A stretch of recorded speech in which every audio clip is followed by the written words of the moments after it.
vous avez pu le lire aujourd'hui, le sujet du jour, c'est les relations toxiques. Donc, j'ai fait quelques recherches sur ce que pouvait être une relation toxique.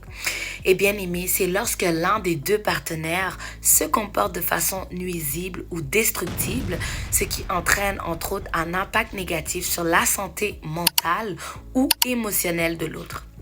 Et sachez que le Seigneur a tenté de préserver beaucoup de personnages bibliques de cette embûche. Entre autres, j'aimerais vous raconter l'histoire de Abraham, qui est quand même assez populaire. Pour ceux qui ne le savent pas, Abraham était considéré comme le fondateur et le père de la foi. À l'âge de 75 ans, il reçoit l'appel de Dieu que j'aimerais éventuellement vous lire dans Genèse 12, versets 1 et 2.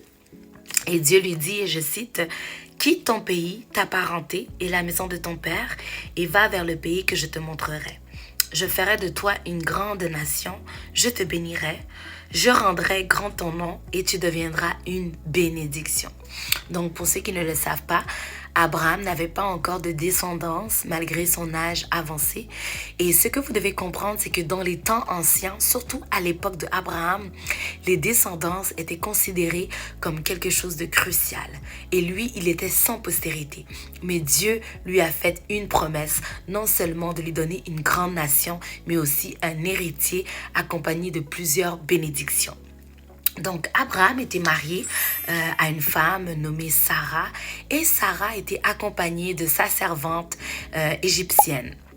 Et les trois, en fait, décidèrent de faire le long voyage vers la terre tant promise.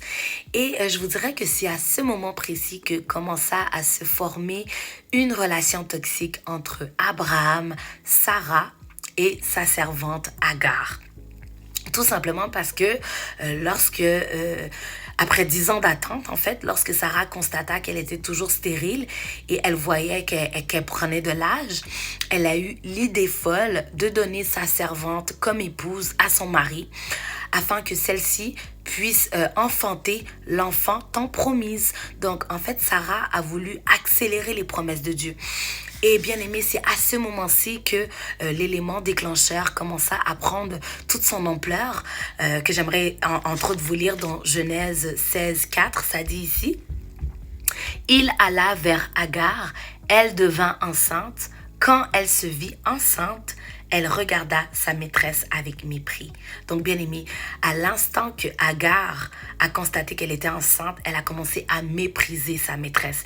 Bien aimé, si on fait une analogie avec notre vie d'aujourd'hui, si nous-mêmes on ne fait pas attention, on peut se retrouver aussi dans des relations toxiques sans même s'en apercevoir.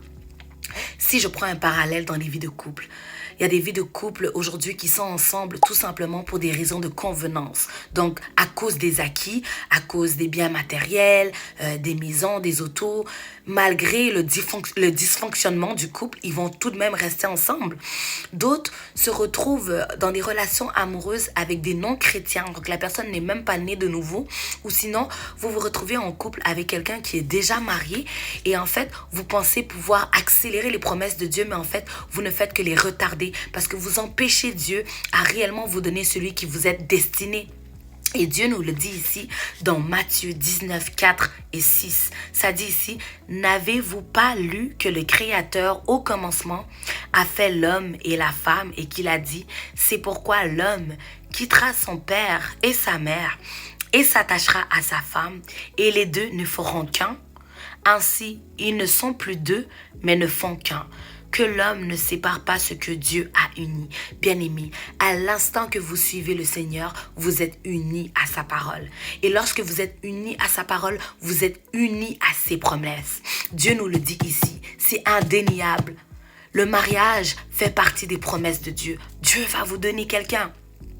D'autres se retrouvent dans des relations toxiques qui sont idéalement pratiquées dans les églises, même si beaucoup de personnes prétendent l'ignorer, c'est un fait. Et souvent, ces relations toxiques se retrouvent à travers des leaders spirituels. Donc, ces personnes vont voir un certain potentiel que Dieu a déposé en vous et par jalousie, ils vont commencer à vous diriger dans des doctrines qui ne sont même pas bibliques. Ils vont commencer à réellement vous ralentir dans votre percée ou sinon dans votre course vers le Christ.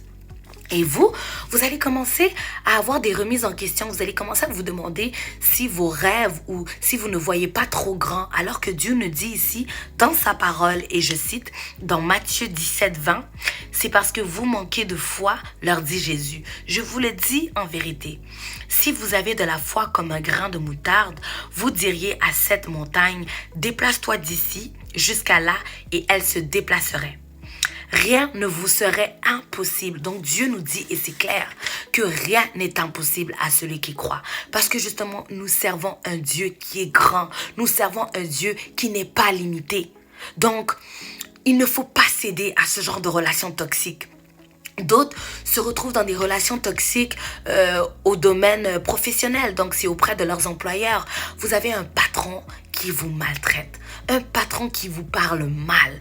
Un patron qui exerce de l'abus de pouvoir sur vous. Et vous restez dans le travail parce que vous vous dites que j'ai besoin d'argent. Alors que Dieu nous dit que la bénédiction de l'Éternel n'est suivie de aucun chagrin. Vous devez sortir des relations toxiques qui peuvent engendrer ou même détruire votre mentalité ou psychologiquement vous nuire. C'est extrêmement dangereux. D'autres se retrouvent dans des relations toxiques auprès de leurs amis. Donc, leurs amis sont d'apparence bienveillante, d'accord? Mais le problème, c'est qu'à long terme, ces amitiés-là vont réellement vous empêcher dans votre croissance spirituelle. Tout simplement parce que vos amis n'ont pas la même mentalité que vous. Vous avez une mentalité chrétienne. Dieu nous le dit ici et c'est clair dans Romains 12, 2. Ne vous conformez pas au siècle présent, mais soyez transformés par le renouvellement de l'intelligence, afin que vous discerniez quelle est la volonté de Dieu, ce qui est bon, agréable et parfait. Donc, Dieu nous dit ici, en gros, de ne pas se conformer au siècle présent. Lorsque vous avez des amis qui vous invitent à des places ou des jougs étrangers, vous savez que vous n'êtes pas appelé à être là.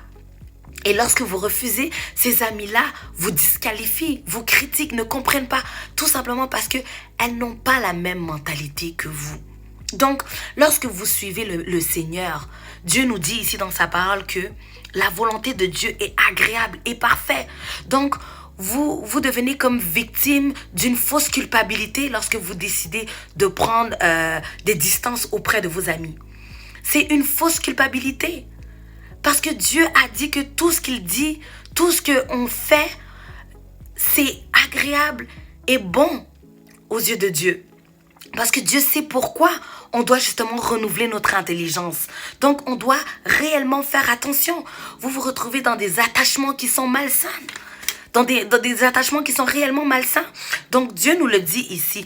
Et suite au comportement justement de Agar, la manière qu'elle s'est comportée auprès de Sarah. Sarah est allée voir Abraham et elle lui a dit dans Genèse 21, 10 et 11. Elle dit à Abraham, chasse cet esclave et son fils, car celui-ci ne doit pas partager l'héritage avec mon fils Isaac.